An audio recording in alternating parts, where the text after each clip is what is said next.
그런데 돌이켜 생각해 보면 정부가 왜 그렇게 백신 문제에 대해서 자신만만해했는지 의문이 적지 않습니다. 애당초 잘못이 있었는데 그 책임을 피하기 위해서 그렇게 말한 것인지, 그건 아니지만 어쩌다 보니 사정이 이렇게 된 것인지, 그것도 아니면 아직도 정부의 판단이 맞는다고 생각하는 것인지 도무지 진실을 알 수가 없습니다. 정부가 말을 해주지 않으니 저희가 따져보겠습니다. 자, 윤석기 기자. 네. 일단 다른 나라들의 백신 접종 진도부터 다시 한번 점검해 볼까요? 네, 현재 백신 접종률이 가장 높은 나라는 이스라엘로 인구의 45%가 맞았습니다. 영국은 인구의 23%, 미국은 12%, 칠레는 11%가 접종을 마쳤고 80개국 가까운 나라가 접종을 진행 중인 것으로 파악됩니다. 우리나라는 OECD 37개국 가운데 가장 늦은 오는 26일 첫 접종을 시작하죠. 진도가 상당히 나갔군요. 효과는 어떻게 나타나고 있습니까? 최근 열흘간 전 세계 확진자 수는 44만여 명에서 20만 명대까지 떨어지는 등 대체로 감소세를 보이고 있습니다.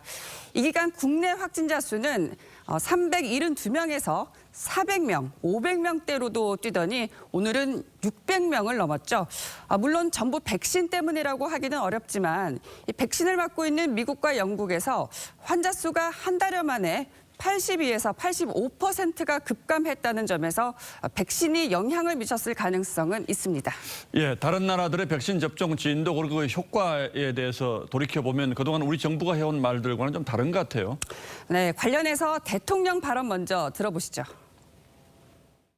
접종의 시기라든지 그다음에 집단 면역의 형성 시기 이런 면에서 다른 나라들하고 비교해 보면 한국은 결코 늦지 않고 오히려 더 빠를 거라고. 이 밖에 정부의 주요 백신 약속들로는 화이자 백신 6만여 명분이 이르면 2월에 들어온다. 지난달 말 정세균 총리의 말이죠. 접종 우선순위는 요양병원 고령자다. 충분한 물량을 확보했다 등이 있습니다. 하지만 화이자 백신은 3월 도입 가능성이 높아졌고 65세 이상 접종은 4월 이후, 그리고 1분기 확보 백신은 서울시 인구의 15%인 150만 명 분으로 나타났죠. 그리고 정부는 그동안 이 백신이 안전한지 아직 확실치 않기 때문에 신중하게 접종할 필요가 있다, 이런 말도 하지 않았습니까? 그렇습니다. 문 대통령은 지난해 말 속도보다 중요한 게 안전성이라고 했고, 여당과 정부에선 백신 부작용으로 안면 마비를 거론하거나 접종이 늦어지는 거를 다행이라고도 했습니다. 그런데 접종은 거의 마지막으로 하면서 첫 접종 백신인 아스트라제네카부터 안전한지 잘 모르겠다는 상황입니다. 말이 앞뒤가 잘 맞지 않죠. 첫 단추부터 백신 확보를 안이하게 접근해서 늦어진 것이 OECD 국가 대비해서 집단 면역 형성 자체가 자칫하면 4, 5개월 이상 늦어질 것 같아요.